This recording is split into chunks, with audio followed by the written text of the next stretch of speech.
எங்க இதை தைச்சிட்டு போயிடுறேங்க. அட ஒரு முக்கியமான விஷயம் பேசுறேன், கொஞ்சம் வெளியே போறியா நீ? என்னங்க நான் உங்க பொண்டாட்டிங்க. ஆனா எனக்கு நல்லா தெரியும், வெளியில போடி நீ.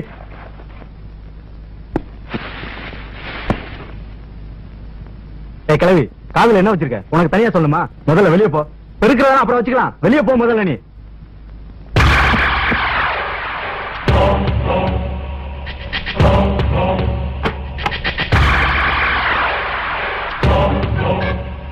இங்கதான் நிக்கணுமா?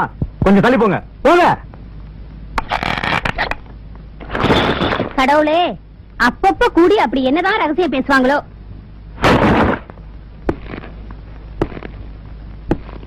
இதுதான் ஜமீன் கோட்டை. இந்த ஏரியாவுல இருக்கிற ஜனங்க பூரா இதோட பேரை கேட்டாலே நடுங்குவாங்க. ஒரு காலத்துல ஓஹோனி இருந்த ஜமீனுக்கு சொந்தமான அந்த கால கெஸ்ட் ஹவுஸ். அதை சுத்தி மேற்கே கருவாப்பட்டி, கிழக்கே நாகலாபுரம், வடக்கே அம்மனூர். ஏறத்தாழ 300 வருஷத்துக்கு முன்னாடி அந்த ராஜ குடும்பத்துல ஏதோ ஒரு பயங்கரமான சம்பவம் நடந்திருக்கு. அதுல ஒரே நாள்ல அந்த குடும்பத்துல உள்ள அத்தனை பேரும் வாரிசே இல்லாம அழிஞ்சு போயிட்டாங்க. அது ஏன், எதுக்கு, இன்னமும் புரியாத மர்மமாவே இருந்துகிட்டு இருக்கு. ஒரு ஆராய்ச்சியில சொல்றாங்க வாரிசுக்காக அடிச்சுக்கிட்டு செத்துட்டாங்கன்னு. ஆனா ஒரு தரப்புல சொல்றாங்க அந்த வாரிசுல இருந்து வந்த ஒருத்தன் சாகா வரத்துக்காக சைத்தான நோக்கி தவம் இருந்து அழிஞ்சிட்டான்னு.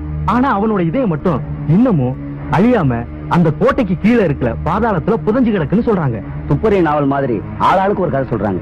இந்த கதையெல்லாம் உண்மையோ இல்லையோ, இந்த பாலடைஞ்ச கோட்டைக்கு கீழே கோடி கோடி மதிப்புள்ள புதைபொருள்கள் மறைஞ்சு கிடக்குங்கிறது மட்டும் உண்மை.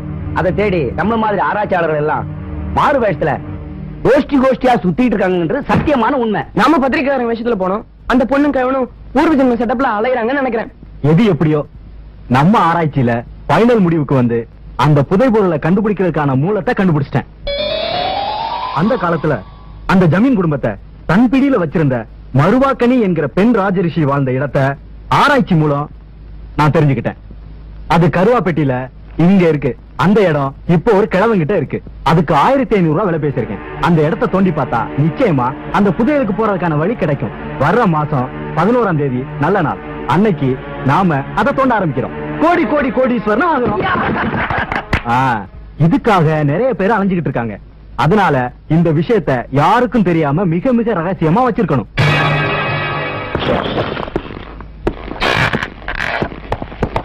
அப்புறம் பாப்போம். Okay, see you then. Bye. Best of luck. See you. நீ போய் தைமா, நீ போய் பேருக்கு.